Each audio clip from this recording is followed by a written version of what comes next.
দৌলতপুরে আসলে একটি ব্যক্তির ফোন পেয়ে আমি অবাক হয়ে গেছি। দৌলতপুরে কোথায় বাড়ি আমি জানি না সঠিক। তো দৌলতপুর থেকে একটি ভাই ফোন দিয়েছে, ফোন দিয়ে বলে যে এসব ভিডিও বানানো কেন প্রয়োজন, তোমার কেন এসব ভিডিও বানাও? আরে ভাই, আপনি একজন কৃষকের পাশে দাঁড়াতে পারবেন না, একজন কৃষকের সহযোগিতা করতে পারবেন না, তো আপনি কেন এরকম ভাবে কথাবার্তা বলেন, এরকম ভাষা ব্যবহার করেন?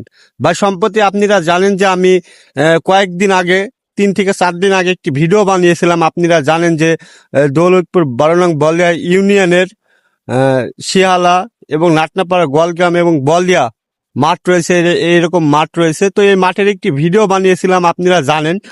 তো আমি এই ভিডিও বানিয়েছিলাম যে মাঠের টিউবওয়েলগুলো হারিয়ে গেছে, পানি খাওয়ার যে টিউবওয়েল, সেই টিউবওয়েলগুলো হারিয়ে গেছিল। তো এই নিয়ে আমি একটি নিউজ তৈরি করি কিংবা একটি ভিডিও তৈরি করি, করে সোশ্যাল মিডিয়া আপলোড দিই। আপলোড দেওয়ার পরে ভাই কি বলবো, সে ভাই মনে হয় অবশ্যই দেখেছে দৌলতপুর কোথায় বাড়ি আমি জানি না। তো সে ভাই আমাকে বলে এরকম ধরনের ভিডিও কেন বানাও? আসলে ভাই, আমি তো এখানে একজন কৃষকের পাশে দাঁড়িয়েছি এবং সেই কৃষকদের আসলে টিউবওয়েল, এই যে গরমের সময় তাদের যে কি পানির টান, অবশ্যই আপনারা জানেন যারা কৃষক রয়েছেন। তো আমি তাদের বিবেচনা করে আমি একটি ভিডিও বানাই।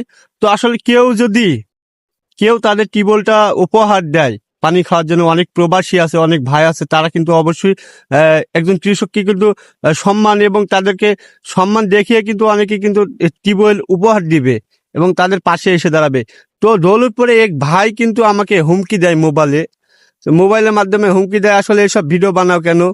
কারণ ভাই, আপনি মানে তার কথাবার্তা শুনে মনে হয় যে সে শিক্ষিত, কিন্তু তার ব্যবহার এতটা নোংরা। আসলে ভাই আমার কাছে ফোন দিয়েছিল, আমি কথা বললাম, কথাটা বলে আসলে জানতে পাই। তো ভাই আসলে আমি আপনাদের দৌলতপুরবাসীর উদ্দেশ্যে একটি কথা বলতে চাই।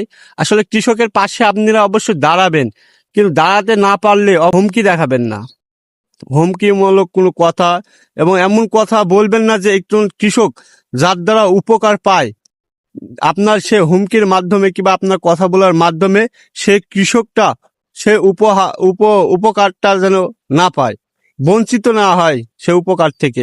তো অবশ্যই দৌলতপুরবাসী অবশ্যই ভিডিওটি শেয়ার করবেন এবং আমার যারা ভালোবাসার মানুষ আছে তারা অবশ্যই ভিডিওটি শেয়ার করবেন। এবং আমি তো সর্বশেষ আমি 75 কুষ্টা 1 আলহাজ রেজা আহমেদ বাচ্চু মোল্লার কাছে পুষিয়ে দেওয়ার জন্য আপনাদের কাছে অনুরোধ করছি যে অবশ্যই আপনারা ভিডিওটি পুষিয়ে দিবেন।